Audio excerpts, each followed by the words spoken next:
요즘 여러분 기쁘십니까? 안 기쁘시군요. 형식적인 대답 말고 진심으로 기쁜지 묻는 것입니다. 여러분 기쁘신가요? 네, 근데 왜 이렇게 표정은 죽을 상인지 모르겠습니다. 우리 앞뒤 좌우로 좀 얼굴 활짝 피면서 활짝 웃으면서 인사합시다. 항상 기뻐합시다. 네, 좀 웃으세요. 좀 이렇게 활짝. 앞에 서면 무서워요. 반면 또 여기에 보시면 얼굴이 진짜 이렇게 환한 분들이 계세요. 그분들은 뭐 집에 꿀단지라도 숨겨 놓으셨는지 같이 논아 먹었으면 좋겠습니다. 반대로 또 눈빛에 공허가 가득 차 있고 기쁨이 없는 분들도 보입니다. 아마도 삶의 무게에 짓눌려서 그럴 수 있습니다. 우리 주변을 보면 우리를 기쁘지 못하게 하는 것들이 참 많은 것 같습니다. 여러분 통장 잔고 보시면 기쁘십니까? 한숨이 나오십니까? 다 부자신가 봐요. 네, 저는 한숨 나오는데 네, 통장 보면 한숨이 이렇게 나옵니다.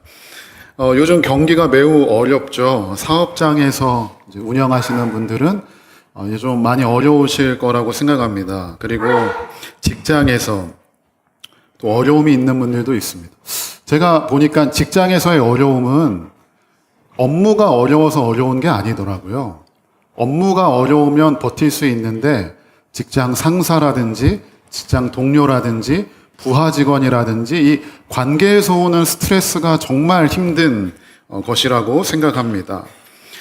그리고 주위를 아무리 둘러봐도 사방에 막혀서 답이 없는 분들도 있습니다. 그래서 답답할 것입니다.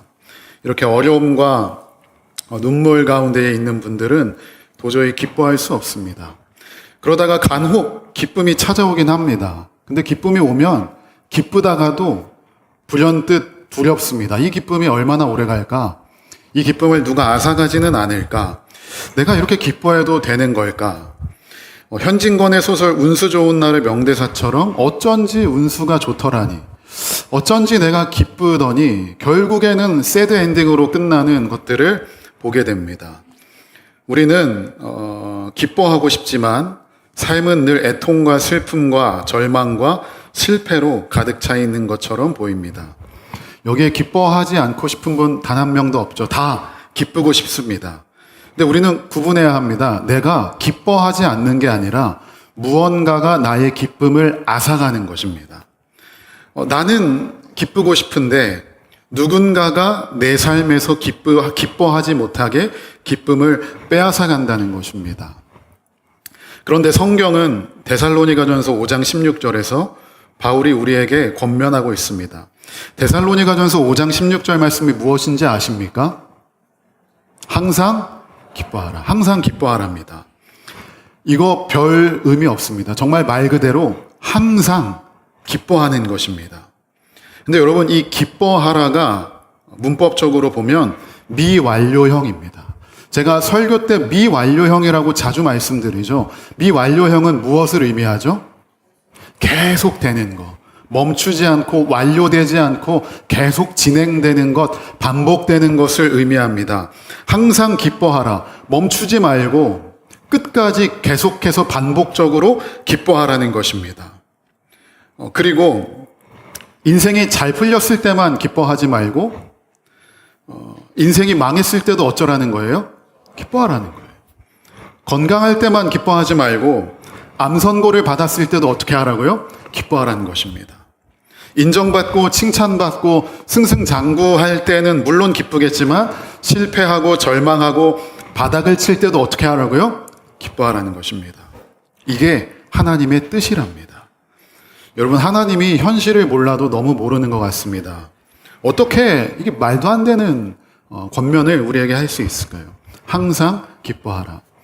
제가 한 2주 전에 가방을 하나 샀습니다. 명품 백은 아니고요. 그냥 제가 좋아하는 브랜드의 가방을 중고로 샀습니다. 중고로 사다 보니까 한 2주 정도 결제를 하고 2주 정도 기다렸습니다. 제가 2주 동안 오매불망 그 가방만 기다렸습니다. 이번 주에 가방이 딱 왔습니다. 언박싱을 하는 순간 너무 기쁘더라고요. 근데 여러분 그 기쁨 얼마나 가는지 아십니까? 길어야 일주일입니다. 일주일 딱 지나니까 그냥 가방 중에 하나이고 평범한 가방입니다. 그 가방이 나를 항상 기뻐하지 못하게 합니다. 오히려 나의 기쁨을 일주일이 지나니까 앗아가더라고요. 내가 그렇게 기뻐하던 기쁨을 일주일 딱 지나니까 그 가방이 나의 기쁨을 앗아갑니다.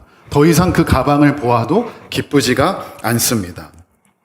근데 여러분 항상 기뻐하라. 누군가가 나에게 기쁨을 줍니다. 근데 여러분 또 재밌는 게 하나 있습니다. 아까 기뻐하라가 문법적으로 미완료형이라고 했는데 그 뒤에 하나가 더 붙습니다. 뭘까요? 수동태입니다. 내가 기뻐서 기뻐하는 게 아니라 수동태, 누가 나를 기뻐하게 만든다는 것입니다. 항상 기뻐할 수 있는 이유는 내가 기쁘고 내가 어떤 물건을 사서 기쁘고 내가 잘 돼서 기쁜 게 아니라 누군가가 무엇이 나에게 기쁨을 주고 기쁨을 샘솟게 하고 웃을 수 있게 한다는 것입니다. 망했을 때 막 하하하 웃으면서 긍정적으로 생각하며 기뻐하라는 게 아닙니다. 항상 기뻐하라는 그런 뜻이 아닙니다. 힘들어도 실패해도 늘 미소 짓고 긍정적으로 생각하세요. 힘들어도 웃어보세요. 이겨내세요. 라는 뜻이 아닙니다. 항상 기뻐하라는, 내가 절망 중에 있지만 누군가 나에게 기쁨을 주고 기쁨을 샘솟게 하기 때문에 우리는 항상 기뻐할 수 있다는 것입니다.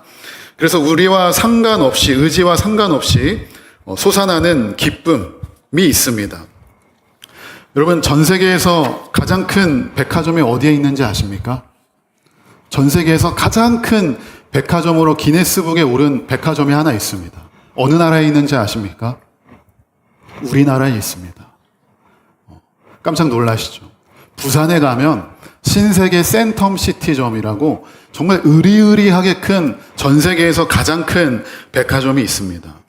근데 재밌는 게 그 고급진 백화점 위에 생뚱맞게 스파랑 온천이 있습니다. 그 외국인 관광객들이 이 스파와 온천 때문에 그 센텀시티, 신세계 센텀시티를 찾을 정도로 그 스파와 온천은 엄청 유명하다고 합니다. 이것을 관련해서 재미있는 일화가 있습니다. 신세계 측에서 처음 백화점을 지을 때 그때 해운대에 이런 소문이 있었답니다. 해운대는 땅만 파면 온천이 터진다더라. 그런 소문이 해운대에 돌았대요.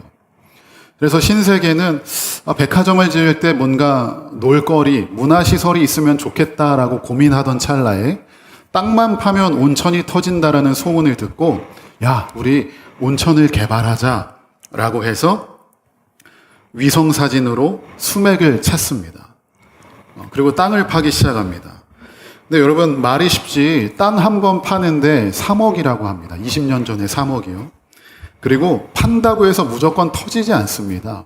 대략 5번에서 6번 정도 파야, 그러니까 5군데에서 6군데 정도 파야 온천 하나 터질까 말까라고 합니다.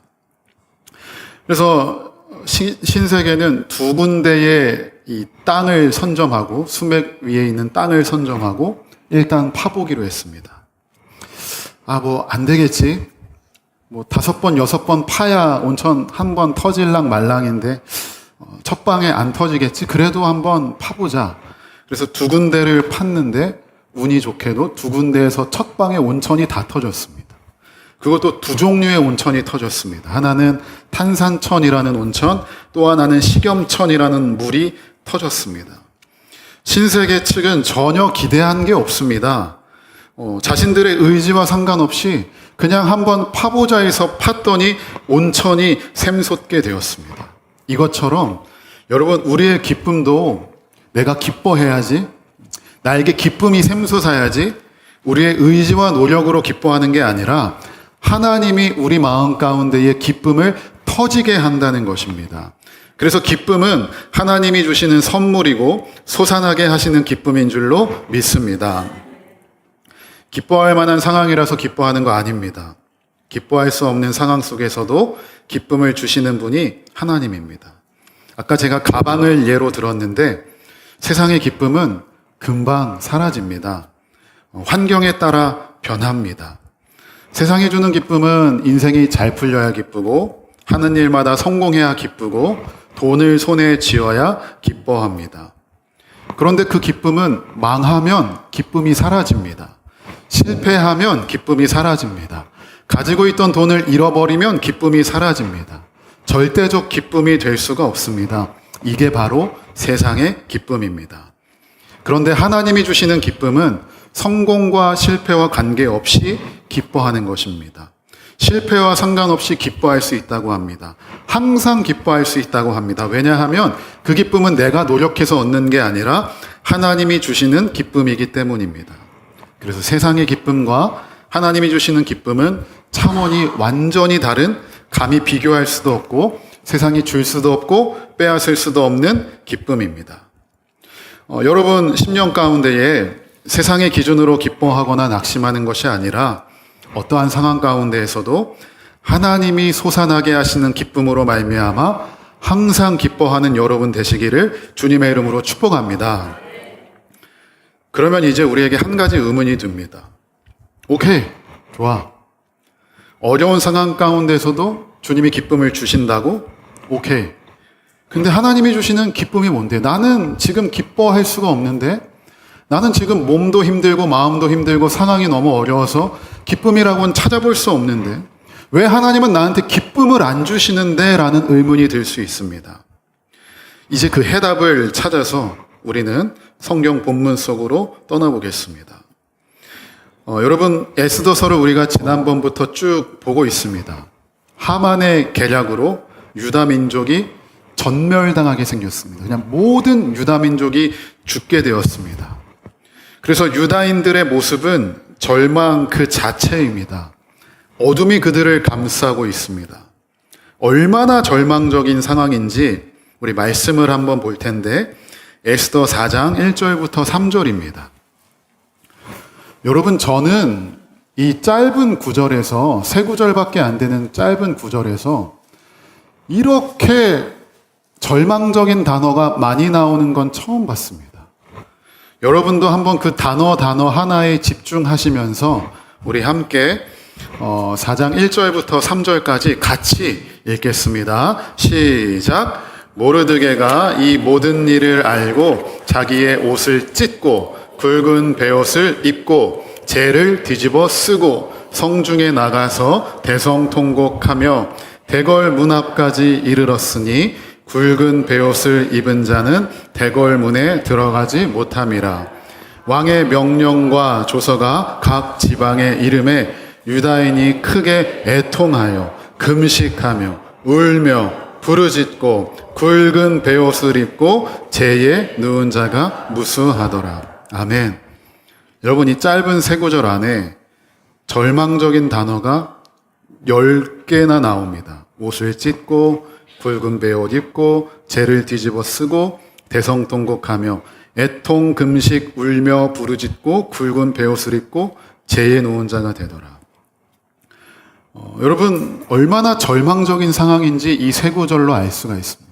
기쁨이라고는 찾아볼 수가 없습니다. 그냥 슬픔과 애통과 아픔밖에 없습니다. 여러분 1절을 보시면 모르드게가 자기 옷을 찢어버립니다. 이건 그냥 자기 몸짱이라고 보여주려고 찢는 게 아니겠죠. 이건 슬픔의 표현입니다. 슬픔의 의미입니다. 자기 옷을 찢고 굵은 베옷을 입습니다. 굵은 베옷을 입는다는 건 슬퍼하는 사람이 입는 옷입니다. 그리고 재를 뒤집어 씁니다. 이 재를 뒤집어 쓴다는 건 자신의 슬픔을 표현할 때 재를 뒤집어 씁니다. 그러니까 지금 모르드게는 옷 찢고 굵은 베옷 입고 재를 뒤집어 쓰므로 지금 완전한 슬픔 가운데에 빠졌다는 걸 성경이 이야기합니다. 그리고 대성통곡을 합니다.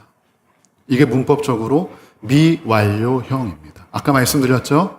미완료형. 대성통곡이 끝나지 않습니다. 반복됩니다. 진행형입니다. 계속 이어집니다. 그러니까 모르드게는 온몸으로 외치는 거예요. 나 너무 슬퍼. 너무 슬퍼서 죽겠어. 이 슬픔이 언제 끝날지 모르겠어 라고 지금 온몸으로 자신의 슬픔을 표현하고 있습니다. 여러분 3절을 보십시오. 모르드게를 비롯하여 이번에는 유다민족의 슬픔과 애통이 성경에 쓰여 있습니다. 유다인들에게도 기쁨이 없습니다. 크게 애통합니다. 왕의 명령과 조서가, 그러니까 이제 유다민족 너네 다 죽었어? 라는 조서가 각 지방의 이름에 유다인이 크게 애통하여, 이게 원어를 보면 곡하다, 탄식하다 입니다. 그러니까 곡소리 나는 거예요. 야, 이제 우리 죽었다, 어떡하냐, 아이고, 아이고. 곡소리와 탄식이 끊이지 않습니다. 여러분, 이 크게 애통하여 미완료형입니다. 끝나지 않는 곡소리. 곡소리와 탄식 소리가 끊이지 않습니다. 그리고 그들은 금식하며 웁니다. 여러분, 이것도 미완료형입니다. 금식하고 우는데 눈물이 그치지가 않아요. 완전히 절망입니다. 그리고 통곡 소리가 일어나고 부르짖습니다.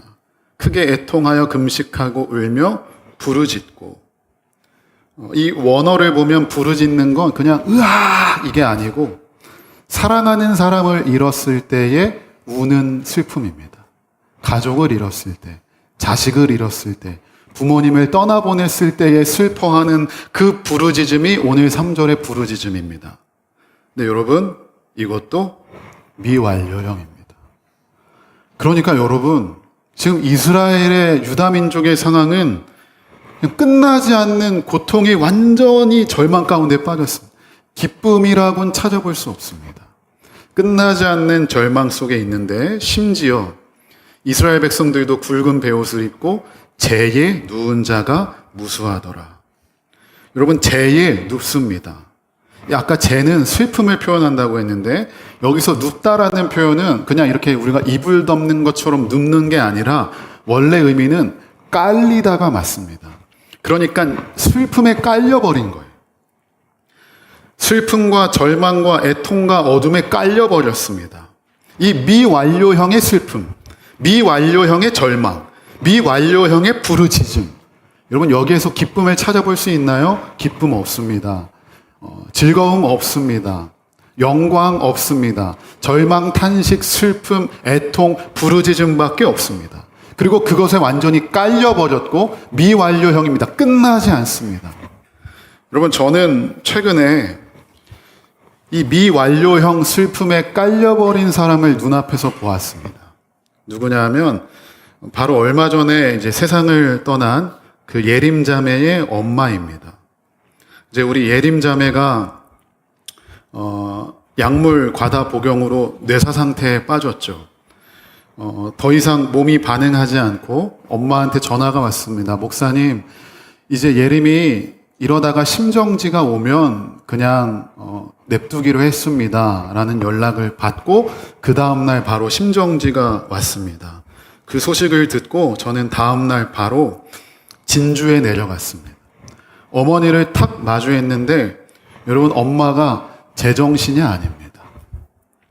눈에 넣어도 아프지 않을 하나밖에 없는 그 외동딸, 25살 꽃다운 나이에 그 딸을 하늘에 보내야 하는 엄마의 심정은 그 누구도 헤아릴 수가 없습니다. 저는 그 앞에서 무슨 할 말이 제가 있겠습니까? 무슨 말로 위로할 수 있겠습니까? 그 어떤 위로도 할 수 없고 말도 할 수 없고 그저 어머니 옆을 지킬 뿐입니다. 장례식 기간 내내, 3일 내내 손님이 별로 없었거든요. 엄마는 그 영정사진 앞에서 지금 유다 민족이 그랬던 것처럼 미완료형 슬픔에 완전히 깔려버렸습니다. 가슴을 치면서 곡소리를 하고 탄식을 하면서 예림아, 예림아, 이제 엄마는 어떻게 살라고 먼저 갔니? 웁니다. 무너집니다. 절망입니다. 슬픔에 깔려버렸습니다. 그 다음 날도 엄마는 금식합니다. 금식하고 싶어서 금식하는 게 아니라 밥이 넘어가지를 않습니다. 영정사진 앞을 떠나지 못합니다. 슬픔에 깔려서 밤에 잠도 못 자고 밥도 못 먹습니다. 발인을 하는 날 엄마는 관을 잡고 웁니다. 영정사진을 쓰다듬으면서 웁니다.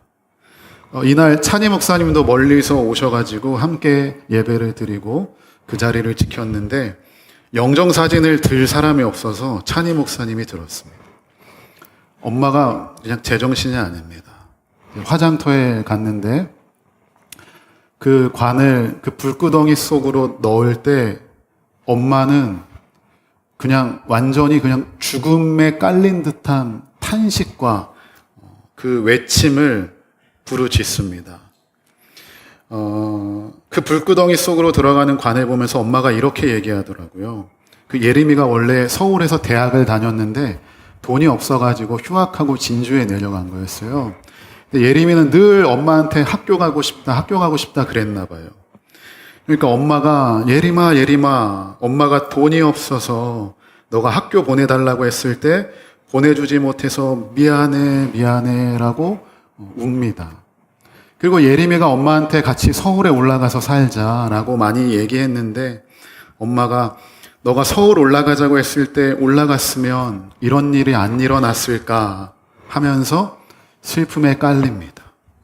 낙골당에 안치 후에도 엄마는 그 자리를 뜨지를 못합니다. 왜냐하면 슬픔에 깔렸기 때문입니다. 여러분, 이게 슬픔과 애통과 절망과 죽음에 깔려버린 미완료형의 슬픔입니다. 끝나지 않는 슬픔입니다.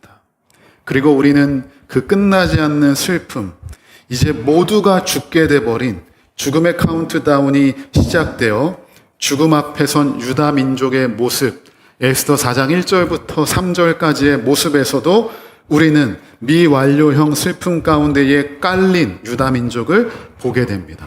그리고 이 자리에도 지금 그 미완료형의 슬픔에 깔리신 분이 계신 줄로 압니다. 여러분, 이것이 우리의 현실이고 한계입니다. 우리를 깔아뭉개버리는 슬픔의 정체는 무엇입니까? 바로 죽음입니다. 이 죽음 앞에서 우리는 어떻게 할 수가 없습니다. 기뻐할 수가 없습니다. 죽음 앞에서 기뻐하는 사람 없습니다. 죽음을 앞두고 기뻐하는 사람 없습니다. 절망과 애통과 부르짖음과 눈물밖에 없습니다. 죽음 앞에 우리는 미완료형 슬픔에 깔려버립니다. 여러분, 공부를 안 해서 원하는 대학에 진학하지 못하면 슬픕니다. 근데 그 슬픔 완료됩니다. 언젠가 시간이 지나면 끝납니다. 사업이 망했습니까? 타격이 있죠. 절망입니다. 근데 미완료형의 슬픔은 아닙니다. 왜냐하면 시간이 좀 걸리겠지만 버티다 보면 그 슬픔과 절망은 언젠가 끝나 있을 것입니다. 그러나 죽음은 다릅니다. 이것이 우리를 슬픔으로 깔아 뭉개버립니다. 죽음 앞에서 아무것도 할 수 없는 우리의 한계, 죽음의 슬픔 앞에서 무력하게 깔려버리는 우리의 현실, 이것이 기뻐할 수 없는 이유이고 예림이 어머니에게만 해당되는 슬픔이 아니라 우리 모두에게 해당되는 슬픔입니다. 아무리 돈 많고 인기 많고 인생 잘 나가면 뭐합니까? 죽음 앞에서 그 모든 것 이슬과 같이 사라집니다. 세상의 기쁨은 죽음 앞에서 한낱 안개와 같습니다. 그 기쁨은 잠깐의 기쁨입니다. 우리가 영원히 누릴 수 있는 기쁨은 그래서 하나입니다. 뭘까요? 우리를 깔아뭉개고 있는 슬픔을 이겨낼 수 있는 단 하나, 그것은 바로 죽음에서 건짐받아 구원받는 것입니다. 여러분, 믿으십니까? 우리가 미완료형의 슬픔에 깔리는 딱 하나, 죽음. 그 죽음 앞에 깔려서 우리는 아무것도 할 수 없는데 그 죽음에서 건짐받아 구원받을 때에 우리는 미완료형의 슬픔에서 기쁨으로 바뀌게 된다는 사실입니다. 자, 여러분, 이 4장에서 미완료형 슬픔에 깔린 유다 민족에게 반전이 일어나죠. 하나님의 보이지 않는 손이 가장 완벽한 타이밍에 모르드게와 에스더를 통하여 역전시킵니다. 죽으면 죽으리라는 결단으로 왕 앞에 나아간 에스더 덕분에 하만은 몰락하게 됩니다. 그리고 모르드게는 존귀하게 여김을 받습니다. 아까 에스더 4장에서 세 구절밖에 안 되는 구절에 이렇게 절망적인 단어가 많이 나오나 제가 처음 봤다고 했는데 반대로 여러분 오늘 8장 15절부터 17절 말씀을 한번 띄워주시고요. 오늘 우리가 읽은 본문, 이 세 구절밖에 안 되는 본문에서 저는 이렇게 기쁨과 관련된 단어가 많이 나오는 거 처음 봤습니다. 아까 4장은 절망과 관련된 단어가 그렇게 많이 나왔다면 이제 8장은 기쁨과 관련된 단어가 엄청 많이 나오는데, 여러분 우리 8장 15절부터 17절 단어 하나하나 집중하면서 함께 읽겠습니다. 시작. 모르드게가 푸르고 흰 조복을 입고 큰 금관을 쓰고 자색 가는 배 겉옷을 입고 왕 앞에서 나오니 수산성이 즐거이 부르며 기뻐하고 유다인에게는 영광과 즐거움과 기쁨과 존귀함이 있는지라. 왕의 어명이 이르는 각 지방, 각 읍에서 유다인들이 즐기고 기뻐하여 잔치를 베풀고 그날을 명절로 삼으니 본토 백성이 유다인을 두려워하여 유다인 되는 자가 많더라. 아멘. 여러분, 이 구절에 얼마나 기쁨이 넘쳐 흐릅니까? 기쁨과 관련된 단어가 무지하게 많습니다.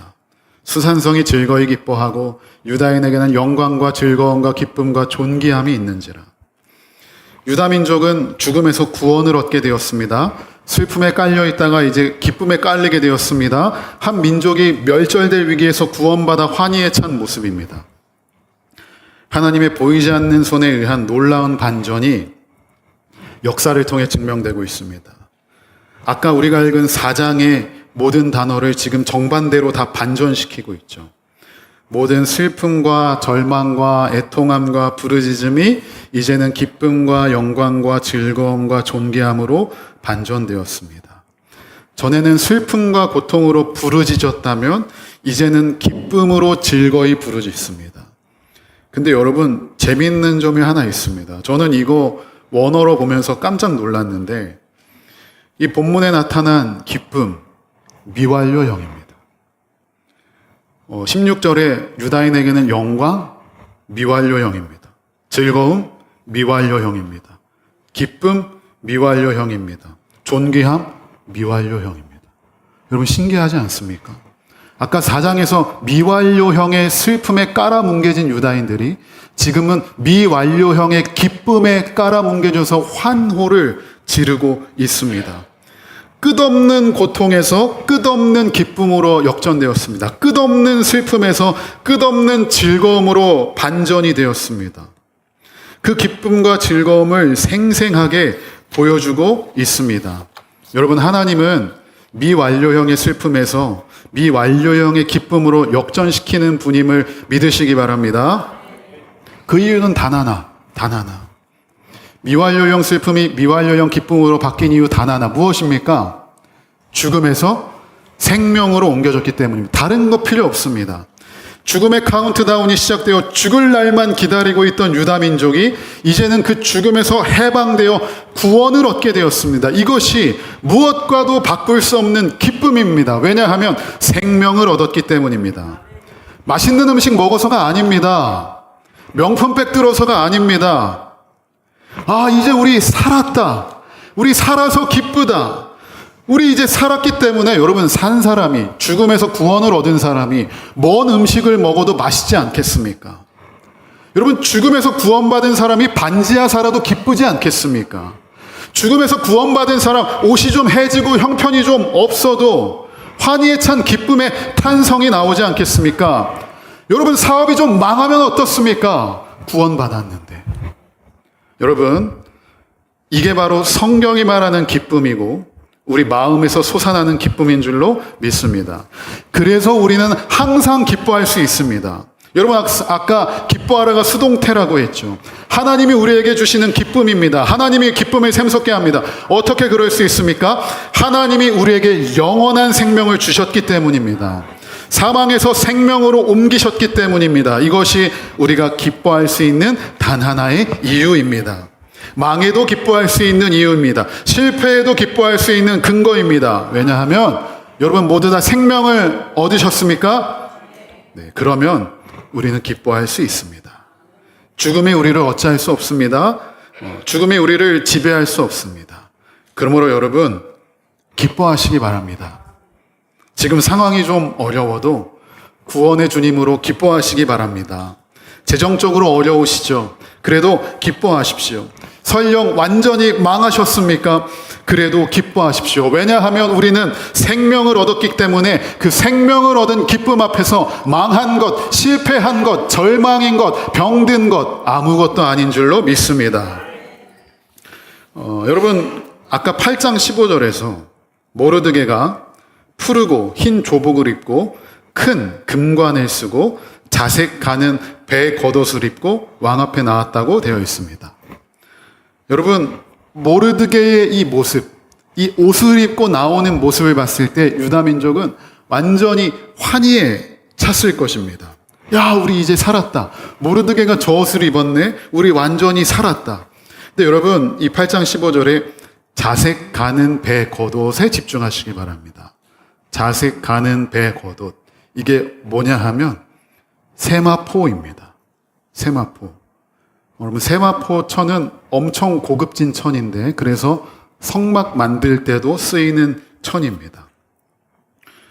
여러분 구원받은 결과로 모르드게는 이 세마포 옷을 입습니다. 여러분 잘 기억하세요. 세마포 옷을 입었기 때문에 구원받은 게 아니라 구원받은 결과로 세마포 옷을 입었고 그 세마포 옷을 입은 모르드게를 보았을 때 유다 민족은 크게 기뻐하였습니다.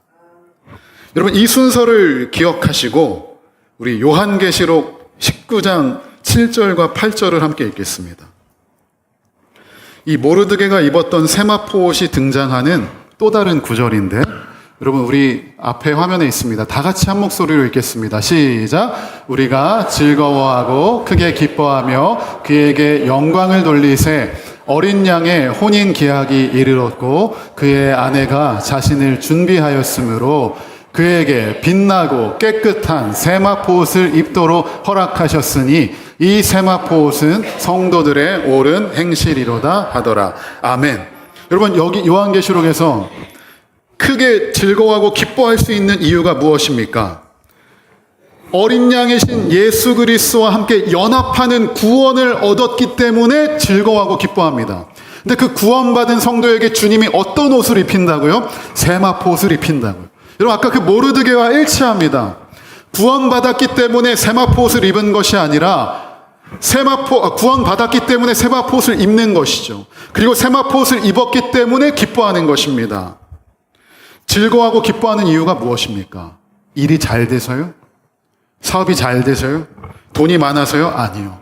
구원받은 백성이기 때문에 우리는 즐거워하고 기뻐할 수 있고 구원받은 백성에게 주님이 입혀주시는 옷이 어떤 옷이라고요? 세마포 옷입니다. 여러분 세마포 옷을 입으셨습니까? 그럼 기뻐하시기 바랍니다. 여러분 근데 아까 우리 요한계시록 19장 7절에서 우리가 즐거워하고 크게 기뻐하며 여러분 이 문장이 신약에서 딱 한 번 더 쓰입니다. 이 즐거워하고 크게 기뻐하며가 헬라어로 카이로멘, 카이 아갈리오멘이라는 문장인데 이게 신약에서 딱 한 번 더 쓰이는데 그게 어디냐 하면 마태복음 5장 12절입니다. 여러분 마태복음 5장 12절 여기 앞에 있는데 한번 다 같이 크게 읽을까요? 시작. 기뻐하고 즐거워하라. 하늘에서 너희의 상이 큼이라. 너희 전에 있던 선지자들도 이같이 박해하였느니라. 아멘. 여러분 아까 쓰인 문장이 여기서 어떤 걸까요? 여러분 어려우십니까? 기뻐하고 즐거워하라입니다. 아까 요한계시록에 즐거워하고 크게 기뻐하라가 여기에서 기뻐하고 즐거워하라입니다. 여러분 이 구절 보면 이렇게 생각하시죠. 하늘에 내 상이 크면 당연히 기뻐하고 즐거워할 수 있지. 당연히 하늘에 상 있으면 나도 기뻐하고 즐거워하지. 근데 여러분 이 구절만 보면 안 되고요. 바로 앞 구절 5장 11절 봐야 합니다.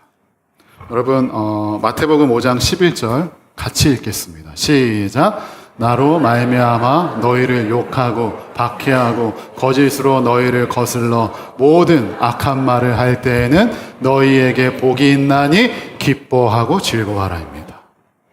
여러분 나로 말미암아 너희를 욕하고 박해하고 거짓으로 너희를 거슬러 모든 악한 말을 할 때 너를 핍박하고 너를 기만하고 너를 욕할 때 어떻게 하라고요? 기뻐하고 즐거워하랍니다. 여러분, 이게 어떻게 가능합니까? 여러분, 이 구절은 팔복의 구절입니다. 팔복은 누구를 대상으로 한 설교냐 하면 예수를 생판 모르는 사람들이 아니라 예수 믿고 구원받은 제자들을 향해 어떻게 살아야 하는지를 알려주는 설교입니다. 구원받은 성도들에게 하는 설교입니다. 야, 너희들 구원받았지? 그러면 욕먹고 박해받고 핍박받아도 기뻐하고 즐거워할 수 있어. 왜냐하면 구원받았기 때문에. 사망에서 생명으로 옮겼기 때문에 기뻐할 수 있다는 것입니다. 그리고 이 기쁨은 세상이 줄 수도 없고 빼앗을 수도 없는 기쁨입니다. 여러분, 이 구원의 기쁨이 있으면 우리 항상 기뻐할 수 있습니다. 여러분, 우리 모두는 기뻐하려고 열심히 살죠. 좋은 대학을 들어가면 기쁩니다. 그것을 위해서 열심히 공부합니다. 좋은 직장에 들어가면 기쁘죠. 그래서 그것을 위해서 취업 준비합니다. 신축 아파트 들어가면 기쁘죠. 그래서 그것을 위해서 열심히 청약을 넣고 분양받습니다. 돈 많이 벌면 기쁘죠. 그래서 그것을 위해서 죽어라 일을 합니다.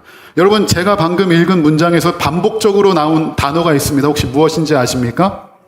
무엇을 위해서입니다. 능동적 기쁨입니다. 무엇을 위해서 내가 노력합니다. 그 기쁨을 위해서 내가 애를 씁니다. 그 세상의 기쁨을 위해서 내가 몸을 바쳐야 됩니다. 근데 여러분, 성경이 말하는 기쁨은 능동적 기쁨이 아닙니다. 수동적인 기쁨입니다. 뭐냐 하면 예수에 의해서 우리는 기쁜 것입니다.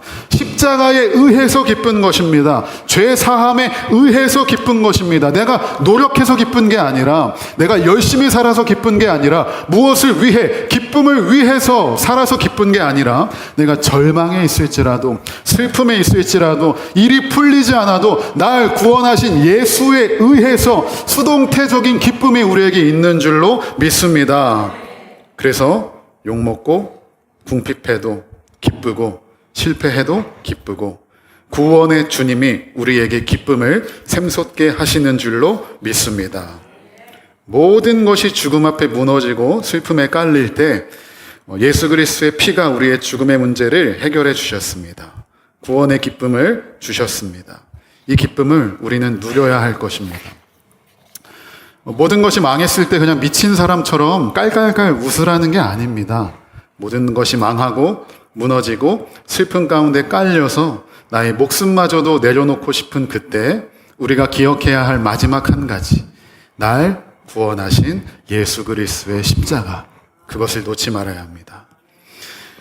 다윗이 밧세바를 범하는 죄를 짓고 철저하게 회개하는 장면이 시편 51편입니다.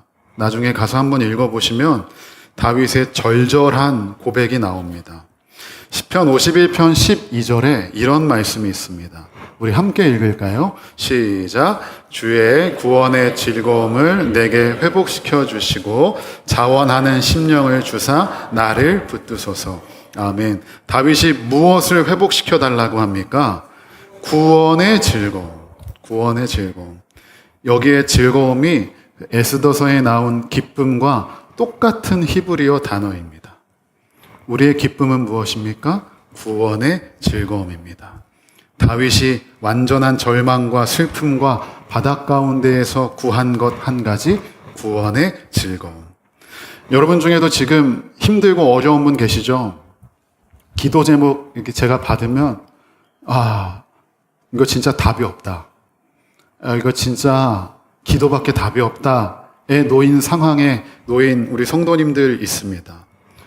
여러분, 그러나 그때 이렇게 기도하십시오. 문제 해결을 위해서 물론 기도해야겠지만 그 전에 앞서 주님, 나에게 구원의 기쁨, 구원의 즐거움을 회복해 주십시오. 이 절망 가운데에서도 내가 기뻐할 수 있는 구원의 즐거움을 나에게 허락해 주십시오 라고 기도해야 할 줄로 믿습니다. 이 구원의 기쁨을 받은 유다 민족은 이제 그 기쁨을 나눕니다. 마지막으로 옆 동네에, 옆집에 자신의 그 기쁨을 전합니다. 함께 기뻐합니다. 이것이 우리가 살아야 할 삶입니다. 여러분, 친구들 중에 꼭 이제 취업한 친구들이 있으면 야, 모여! 내가 한턱 쏜다! 그래가지고 이제 다 같이 모여가지고 이제 취업한 친구가 한턱 쏩니다. 이렇게 소주 한 병 막 흔들어가지고, 여러분 소주 왜 이렇게 흔드는지 모르겠어요. 막 흔들어가지고 땅 치고 땅 해서 따라줍니다. 야, 축하해 하면서 건배 짠 하고 마십니다. 저는 안 마십니다. 근데 왜 그렇습니까? 기쁘니까 그 기쁨을 나누는 것입니다. 어떤 일이 잘 됩니다. 야, 뭐요? 내가 한턱 쏠게. 그래, 같이 먹자. 왜 그렇습니까? 기쁘기 때문에 같이 기쁨을 나눈 것이고, 친구가 얻은 그 기쁨을 같이 축하하면서 그 기쁨이 2배가 되는 것입니다. 근데 여러분, 그것보다 더 큰 기쁨, 구원의 기쁨이 우리에게 있습니다. 구원의 기쁨은 수류탄과 같습니다. 하나님이 우리에게 구원의 기쁨을 주실 때 한 사람 한 사람에게 스나이퍼처럼 한 방 빵 쏴서 주시는 게 아니라 우리에게 수류탄을 주십니다. 여러분, 그 수류탄의 유자가 무슨 유자인지 아십니까? 석류 유자입니다. 석류를 딱 까면 그 알맹이가 어떻게 돼 있죠? 엄청 많죠. 그 조그마한 알갱이가. 수류탄이 딱 그거예요. 그 안에 조그마한 파편들이 어마어마하게 압축되어 있습니다. 터지면 그 파편들이 박히면서 막 다 죽는 겁니다. 여러분, 구원의 기쁨은 수류탄입니다. 여러분, 구원의 기쁨의 수류탄을 얻으셨으면 그거 터트리셔서 구원의 기쁨을 옆 동네, 앞집, 여기저기로 그 기쁨을 나누어야 할 것입니다. 여러분, 우리 이 시간 앞뒤 좌우로 인사합시다. 나의 기쁨을 당신에게 드립니다. 여러분, 하나님의 은혜로 구원받고 기쁨을 얻은 사람입니다. 이 기쁨을 보여줘야 합니다. 어려운 상황 가운데에서도 구원의 기쁨으로 즐거워한다면 옆에 친구, 예수 안 믿는 친구들이 묻습니다. 야, 도대체 뭐가 기뻐? 야, 너 지금 망했는데 도대체 뭐가 즐거워? 그때 얘기할 수 있죠. 나는 생명을 얻었어. 구원의 주님으로 기뻐. 망해도 기뻐. 실패해도 기뻐. 왜냐하면 나에게 주님이 있고 하나님이 나에게 모든 것을 주셨기 때문에 나는 기뻐할 수 있어. 여러분, 이제 다시 한번 질문 드리겠습니다.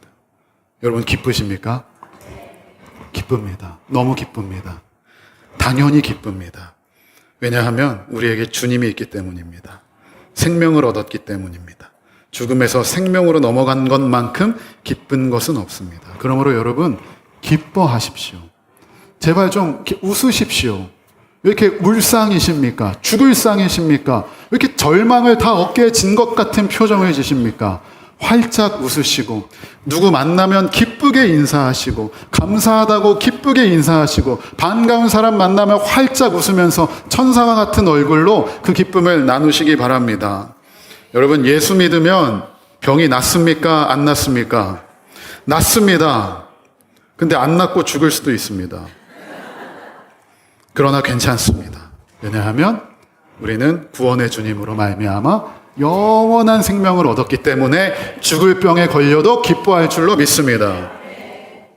여러분, 예수 믿으면 망할 수도 있습니다. 죽을 수도 있습니다. 괜찮습니다. 주님 때문에 기쁨이 샘솟습니다. 그것이 우리의 기쁨이고 나에게 모든 것을 내어주신 하나님이 나를 사랑하고 있습니다.